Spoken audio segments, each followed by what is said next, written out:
Before rap became a billion-dollar empire, before fast flows and punchlines ruled the charts, there was one man who changed everything. A quiet voice with the mind of a poet. His name was Rakim. But how did this soft-spoken kid from Long Island become one of the greatest MCs in history? This is the untold story. William Michael Griffin Jr. was born in 1968, raised in Wyandanch, New York. He grew up surrounded by jazz, thanks to his mother and older brother. But his heart beat differently. He wasn't loud. He wasn't wild. He was calm, always thinking. As a teenager, he wrote rhymes like others wrote in diaries. It was personal. It was deep. Then, at 16, something happened. William Michael Griffin Jr., born in 1968, came from the modest town of Wyandanch, New York. His home was filled with the smooth sounds of jazz.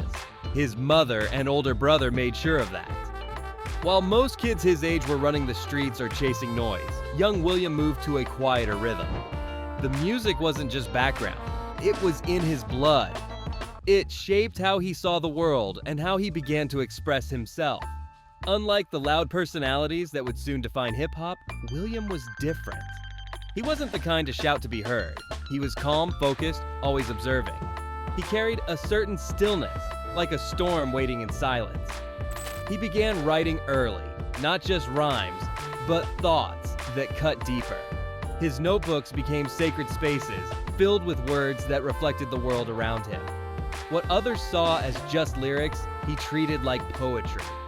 For him, every bar had to mean something. And then, at 16 years old, everything shifted. A local DJ named Eric Barrier was looking for an MC. Someone real, someone raw. William stepped forward, not with volume, but with power. When he picked up the mic, it was as if jazz had found a new form. His voice moved like a trumpet, smooth, calculated, soulful. That was the moment hip-hop met Rakim, and nothing in the game would ever sound the same again. In 1986, Rakim met a local DJ named Eric Barrier. Together, they formed Eric B and Rakim. But no one was ready for what they brought. Their debut track, Eric B as President, shocked the scene. Rakim didn't just rap. He flowed, smooth, intelligent, rhythmic like jazz. While others shouted, Rakim whispered with power. A star was rising, silently. Their album paid in full hit in 1987. It was more than music, it was a blueprint. Rakim's lyrics weren't just rhymes, they were life lessons. He didn't curse, he didn't brag, he made you think. In a time of chaos, he brought calm. And suddenly, he wasn't just a rapper, he was the God MC. But fame comes with a price. Behind the scenes, things weren't smooth. Money issues, contract problems, creative differences. In 1992, Eric B and Rakim split. The world went quiet. People asked, "Where's Rakim?" Rumors flew, he left music, he lost faith. But the truth, Rakim was never gone. He was watching, waiting, planning. In the early 2000s, after years of silence, Rakim made his long-awaited return.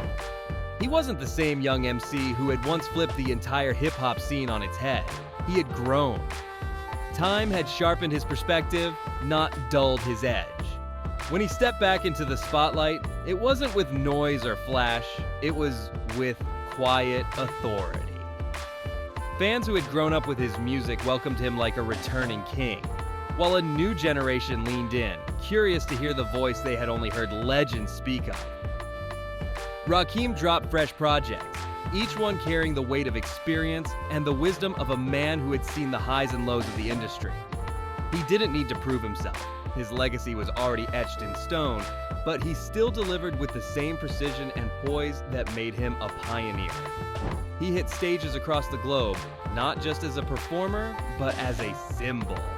Every word he rapped reminded the world that lyrical depth still mattered in an era drowning in noise.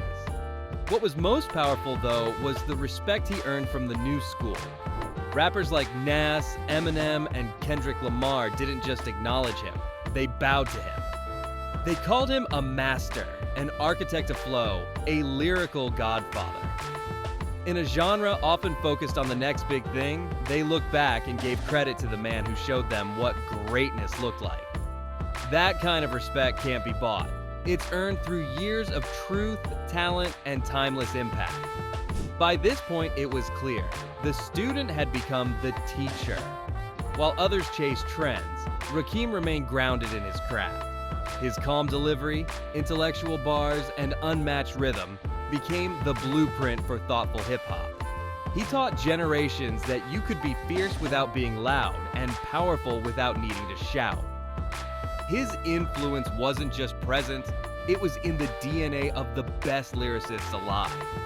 The world finally understood what real ones knew all along. Rakim wasn't just a part of hip-hop history, he was the foundation. His fingerprints were on every verse that made you think, every rhyme that touched your soul. His silence had spoken louder than most artists' entire catalogs, and his return only cemented his place among the greatest. In a world that moves fast and forgets even faster, Rakim stood still and still stood tall. Rakim was never the type to chase the spotlight. Fame didn't shape him, his craft did. While others fought for attention, Rakim stayed focused on the words.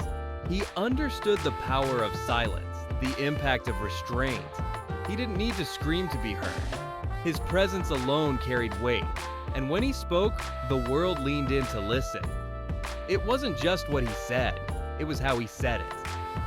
Rakim changed the entire language of hip-hop. He didn't rely on loud hooks or flashy gimmicks.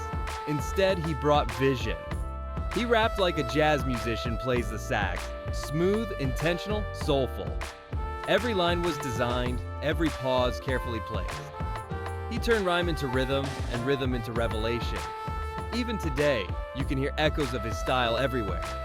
When a verse makes you pause and think, when a flow glides over a beat like smoke, when a track carries that subtle jazz swing, you're hearing Rakim's influence. He reshaped what rap could be, showing that depth and substance could live inside the beat. His fingerprints are all over modern lyricism, whether listeners realize it or not. He wasn't just a rapper, he was a teacher.